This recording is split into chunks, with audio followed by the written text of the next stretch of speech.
and controversies at home and abroad. We will be joined in a moment by White House Press Secretary Sean Spicer, who himself is at the center of an ongoing story. Before we get to the New York Post columnist about Steve Bannon, his chief strategist, and saying, I like Steve, but, if I heard that as press secretary, I think, that's what comes after but. Well, I'll be very clear. I think he values Steve's commitment to the team and helping to advance his agenda. But I think he also wants to make sure that everybody understands, when you look back at in the 1980s and 1990s, the policies that this president is now espousing and championing here in terms of trade policies, economic policies, are policies that he's held for, in some cases 2, 3, 4 decades. And then he wants to make sure that he's very clear that he won this election because of the policies that he's been laying out for decades and the commitment that he's had to the American worker, to growing our economy and keeping our country safe. And I think that the line had been blurred a little bit. He wanted to make it very clear, but at the same time express confidence in the team that's here and the talent that he has assembled. Sean, yesterday you made an error in the briefing when talking about atrocities committed by the Syrian President Assad when you compared it to Hitler, and you immediately corrected that mistake. And I thought your apology was quite sincere and genuine. Now, it was quite interesting to me that all 3 networks last night led the news with that mistake and that apology rather than the other news. But okay, setting that aside, when did you know, at what point in the briefing yesterday did you know that you had something that you had to fix? There's two pieces of it, I guess, and I'm not focused so much on that, Dana, as you know. I mean, I think I recognize that I made a mistake, but I think it's twofold. One is obviously there's a personal factor here. There's a lot of people that took offense to that. I wanted to make sure that those people understood that that was clearly not my intent. But more importantly, or not more importantly, but equally, I think that to your point, we've been having a great week here advancing the president's agenda. He's done a phenomenal job of reasserting our place in the world and making sure that we help millions of people who need help as we continue to combat ISIS, help the people in Syria.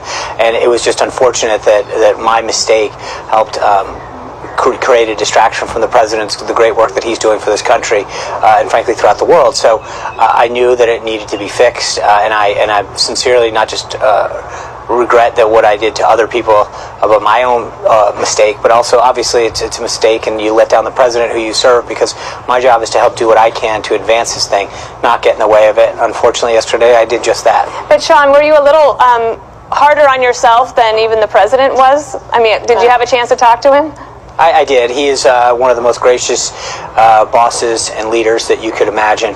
But you're right. You are hard on yourself when you realize, and you know this better than anybody, Dana, this is an awesome responsibility and a great privilege and honor to have this position. And I think when you are guilty of making a mistake, you recognize that you're, at least for me, a little bit hard on myself, because I realized that I was a distraction from the great work that this president has and continues to do on behalf of this country. And when you overshadow his accomplishments and the commitments that he's making to put people back to work, to reform healthcare, on education, and keeping this country safe in so many ways, you have to reflect and just, you know that you are a distraction to his great work and the privilege and honor that he's given me.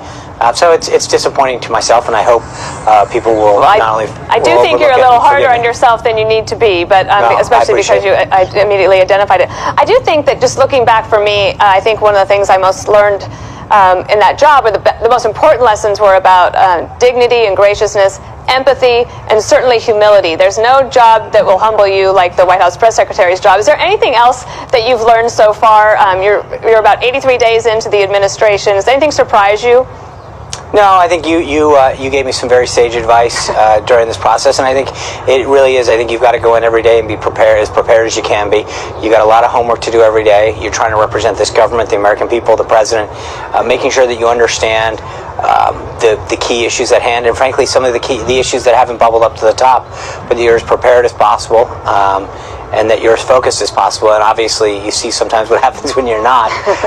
But it is an awesome responsibility. It takes a lot of hard work every day, and you do your best to represent this president, this White House, this administration, and this country. And it does feel, in some ways, the press is just slightly ahead of where the policy making is. So that because events have moved so quickly, especially on the foreign policy front, sort of swamping other things, then you've got the continued Russia investigation and all the other unknowns that you have out there.